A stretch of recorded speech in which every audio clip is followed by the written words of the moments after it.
Today, we are learning more about a federal lawsuit filed against the City of Rochester. It claims there's been a, quote, unchecked practice of using unconstitutional excessive force, which they say is disproportionately used against people of color. The suit analyzed 5 years of Rochester police data and found that force by officers was used 66.8% against black people and 11.5% against Hispanic people. And today, we are hearing from the plaintiffs in this case. Jack Watson joining us live from police headquarters with the very latest. Jack?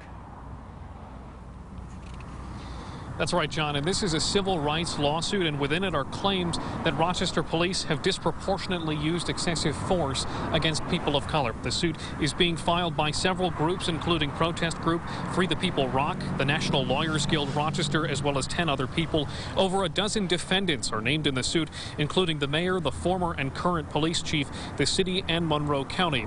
The suit comes in light of the police-involved death of Daniel Prude, in addition to 2 pepper spraying incidents and another fatal police shooting. We heard from plaintiffs in the suit this afternoon. Let's take a listen. Various efforts to reform the department have failed. It is clear that the RPD either cannot or will not police itself. With this class action lawsuit, we are asking the court to ensure that there is real accountability and change in the RPD. This state violence is business as usual for the police, who have for decades routinely violated the human rights of our community members, especially Black activists and organizers.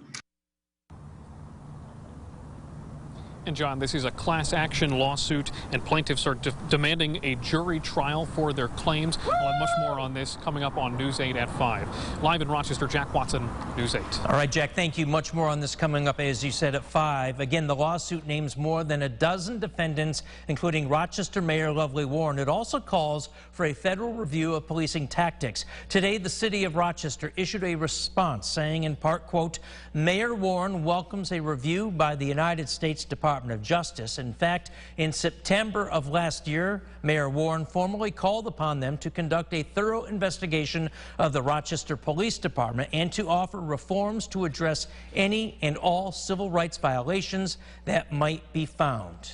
End quote.